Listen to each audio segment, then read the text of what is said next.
You're about to hear a compilation of true horror stories from Reddit. For the best experience, use headphones. Jenna's hands trembled as she clutched her pencil, her eyes darting nervously around room 203. The fluorescent lights buzzed overhead, their artificial hum a constant reminder of the sterile, oppressive atmosphere. The recycled air tasted stale, as if it had been breathed 1,000 times before, carrying the residue of countless anxieties. "Stay calm, everyone," Mr. Robinson's voice cut through the silence, though it betrayed a hint of his own rising panic. He was the school's beloved history teacher, a man of kindness and dedication, but at this moment, his vulnerability was evident. Jenna, a high school junior perpetually wrestling with anxiety, tried to emulate his composed demeanor, but the whispers on the intercom had shaken her to the core. It wasn't the first time she'd heard of lockdowns, but an eerie premonition gripped her heart like an icy hand. Somewhere in the quiet distance, muffled footsteps echoed, their source indistinguishable and ominous. Jenna glanced at her classmates, each reacting differently to the unfolding horror. There was Mark, the class clown, whose jokes had been abruptly silenced, leaving his face a mask of fear. Lisa, the overachiever, sat rigid, her tranquility a fragile facade.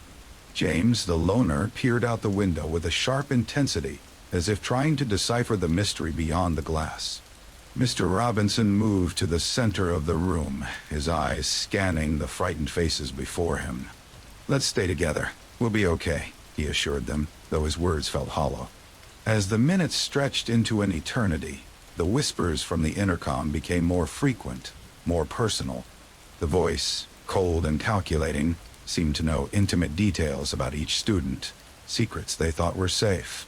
"Jenna, do you still remember the night you cried yourself to sleep after failing that math test?" The voice sent a fresh wave of horror through her mind. Her face flushed with shame and fear. How could anyone know that? The whispers became a sinister companion, narrating the private shames of the students in room 203. Each revelation was a psychological assault, rendering the students more frantic and less in control. Jenna felt the walls closing in on her, her anxiety magnified to monstrous proportions. Meanwhile, Mr. Robinson struggled to maintain control, his own fears bubbling to the surface. He couldn't help but remember the urban legend that had circulated through the school for years, the story of a student who vanished during a past lockdown. He had always dismissed it as mere myth, but now the past seemed to come alive, clawing its way into the present. Outside, distant footsteps grew louder, then softer, a game of cruel proximity orchestrated to torment them. The door to room 203 felt like a tenuous barrier between safety and an unimaginable horror. The crescendo of terror approached when the intercom announced, "I'm closer than you think." A deafening silence engulfed the room, broken only by the ragged breaths of the frightened students. Jenna's heart pounded like a war drum, each beat a countdown to doom. Suddenly, the doorknob turned. The air grew thick with dread as the door creaked open. Standing there was the intruder, a disgruntled ex-janitor who'd been let go years ago under suspicious circumstances. His eyes gleamed with a vindictive madness.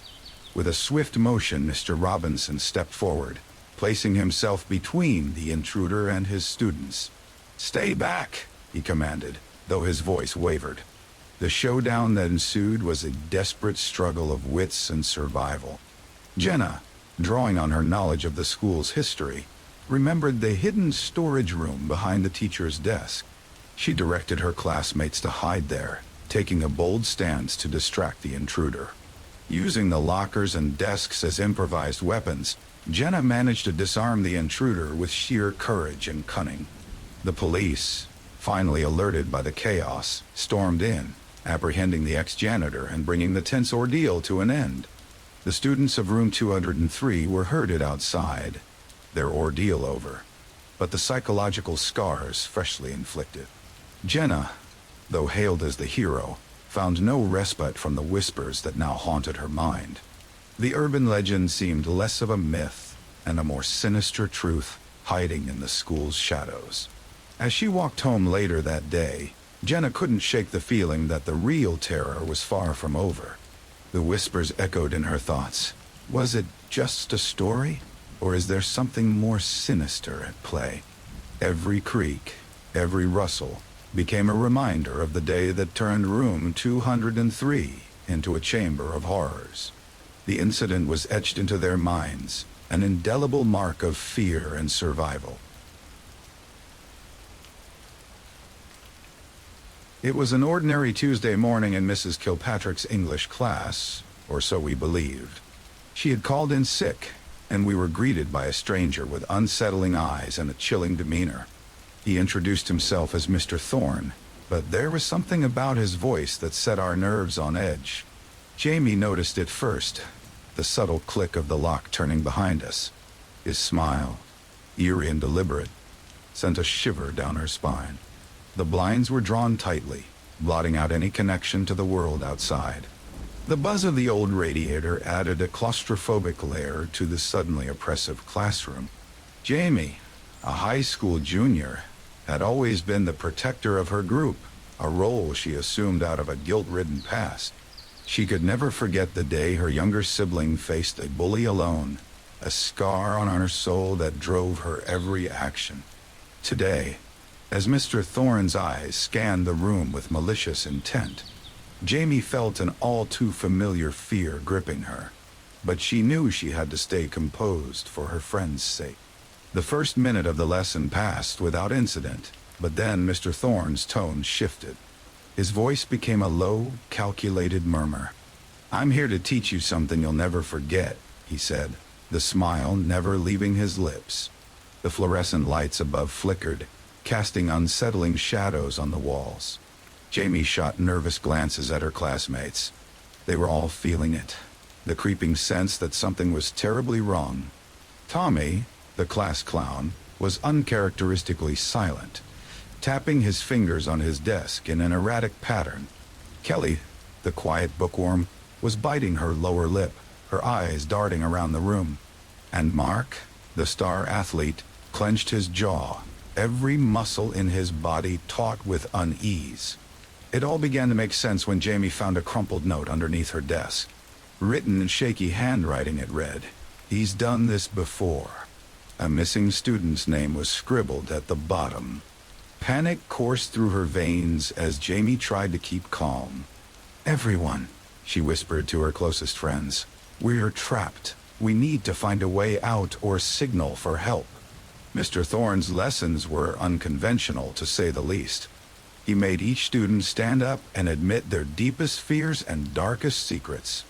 The more he dug into their psyches, the more evident it became that he wasn't just another unhinged educator.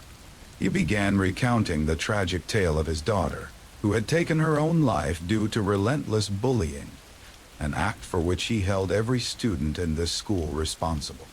"What's your biggest regret, Jamie?" Mr. Thorne's voice cut through her like a knife. The pain in her heart was almost unbearable as she recalled her sibling's tear-streaked face. "I couldn't protect my brother," she confessed, her voice barely a whisper. Classmates started breaking down under the pressure. Kelly admitted to spreading rumors that crushed a fellow student's spirit. Mark revealed he had bullied a freshman athlete, pushing him to the brink of despair. The psychological warfare Mr. Thorne waged was relentless, breaking them down piece by piece. The fluorescent lights continued to flicker, sometimes plunging the room into moments of darkness that seemed to stretch into eternity. The oppressive heat from the radiator heightened the sense of suffocation. Jamie stared at the lock on the door, her mind racing for a solution. "No one leaves until we've all learned our lesson," Mr. Thorne declared, pacing the room methodically. Determined to protect her friends, Jamie searched the room for anything that might give them an advantage. Hidden within a desk drawer, she found another desperate note from the missing student. "Fight back. Outwit him. He's lost control before." Armed with this knowledge, Jamie devised a plan. She discreetly passed the message to Tommy, Kelly, and Mark. They had to use Mr. Thorne's own twisted methods against him. The very tools he used to torment them would be their salvation. "I'm not afraid of you," Jamie finally spoke up, standing tall. "You think you can break us, but we're stronger than you know." Her resolve galvanized her classmates. They began to challenge Mr. Thorne, probing his own vulnerabilities and weaknesses. Each student recounted their shared experiences, creating a united front against the substitute's psychological torture. The tension reached its zenith when Mark, using his athletic prowess, lunged at Mr. Thorne. He wrestled the keys from his grip, and Jamie rushed to the door, fumbling with the lock as her heart threatened to burst from her chest. The moment the door clicked open was the crescendo of their collective struggle. The hallway outside was a stark contrast to the prison they'd just escaped. As they bolted into the corridor, they saw policemen streaming in, alerted by their desperate messages. Mr. Thorne was apprehended, his face twisted in a mix of rage and satisfaction. "This isn't over," he hissed as he was led away. "There are more of us. The schools will never be safe." It was a cold Wednesday afternoon, and Caleb was in history class, his least favorite subject. He sat in the back by the window, doodling in his notebook, the lessons barely registering. His sister, Mia, was in the classroom next to his, engrossed in a discussion about Shakespeare. Suddenly, the intercom buzzed and the voice of Principal Evans filtered through. "Attention, staff and students. We are now in a lockdown. This is not a drill." A collective breath was held. Chairs scraped against floors. Nervous whispers began spreading across classrooms. Caleb felt a rush of adrenaline. He'd heard about lockdown drills, but this was different. This felt real. Confusion descended upon the students and teachers. Caleb's teacher, Mrs. Harrington, moved swiftly to lock the door and draw the blinds. Panic began to bubble beneath the surface as mobile phones vibrated with hastily sent messages to friends and family. Caleb's thoughts were consumed with only one thing: Mia. He needed to get to her. Sneaking out through the back door of the classroom, Caleb navigated the familiar hallways that suddenly seemed alien and malevolent. Emergency lights flickered, casting ghostly shadows across the floor. Whispers and stifled cries punctuated the eerie silence. Caleb's mind raced with guilt. His troubled past often involved skirting the rules, getting into fights, and standing up to authority. Most pegged him as a lost cause. Yet now, he felt the weight of responsibility heavier than ever. A chance to protect, to redeem himself. He reached the adjacent classroom, finding Mia huddled under a desk with her friends. Relief flooded through him, but was quickly replaced by dread. Caleb knew they had to find a safer place. The uncertainty of the situation gnawed at everyone's nerves. They moved stealthily through the hallways. The once familiar scent of disinfectant now carried the sharp tang of fear. The sound of distant footsteps echoed ominously. As they advanced, Caleb spotted a shadowy figure moving at the far end of a corridor, causing them to duck hurriedly behind lockers. They stumbled upon clues, discarded notes, smashed mobile phones, that began to piece together a haunting picture. The intruder was no stranger. It was Marcus, a former student with a bone to pick. Marcus felt wronged by the school, ostracized and unfairly dismissed. His vendetta was now playing out in terrifying real time. The gymnasium loomed ahead, a place of refuge or confrontation. Caleb's instinct screamed both. As they approached, he heard movement inside. With a deep breath, he pushed the door slightly open, signaling for the others to stay put. He stepped inside, and there he was, Marcus, hunched and tense, clutching a baseball bat. "Marcus, you don't have to do this," Caleb said, voice steady despite his galloping heart. He recognized the look in Marcus's eyes. It mirrored his own battles with rage and helplessness. Marcus sneered. "What would you know about my pain?" "A lot more than you think." Caleb took a step forward, hands raised. He began recounting his own struggles, his mistakes, and his regrets. Every word carried weight, peeling back Marcus's anger layer by layer. Just as the tension reached its breaking point, the doors burst open, and police swarmed in. Marcus flinched but didn't drop the bat. Caleb stepped in front of him, stopping the officers. "He's not a monster, he's just hurt," Caleb said, his voice raw. The officers hesitated but eventually lowered their weapons, moving cautiously to apprehend Marcus without a full-blown confrontation. As the police escorted Marcus out, Caleb's classmates emerged, stunned and relieved. The immediate danger was over, but the emotional scars remained. Caleb wasn't the same troublemaker anymore. He was the protector, redeeming himself according to those who once doubted him. Days later, life at school resumed its semblance of normalcy, though a lingering unease remained. Caleb found himself hailed as a hero, but his thoughts held steady on Marcus. The incident had revealed cracks in the school system, the unseen pressures that could drive one to despair. In the end, every flickering light and whispered fear didn't just signify horror. It illuminated the fragile balance between sanity and desperation, redemption and condemnation. Marissa had rolled her eyes at the rumors. High school was rife with gossip, and the story of the hallway ghost was just another piece of fabricated folklore to scare the freshmen.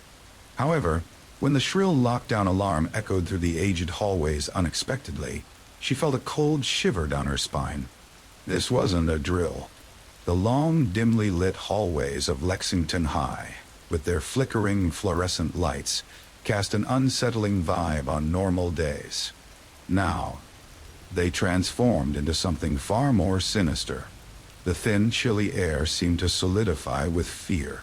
Whispers floated through the school about students who had vanished during these lockdowns, never to be seen again. Jake was the latest. Marissa's guilt over losing him gnawed at her. Students and teachers scrambled to secure their classrooms. Doors slammed shut, and lights were switched off. Marissa, isolated in the library, felt her anxiety spike. She had been skeptical of the ghost stories, but Jake's disappearance had shaken her to the core. While Marissa huddled in the darkness, she started piecing together the cryptic messages she had found over the past weeks. Scratched into the paint of old lockers, concealed in the margins of textbooks, cryptic clues, leading her to believe that the disappearances were far from random. There was Cindy, the quiet junior who swore she'd seen Jake get dragged into the janitor's closet during the last drill.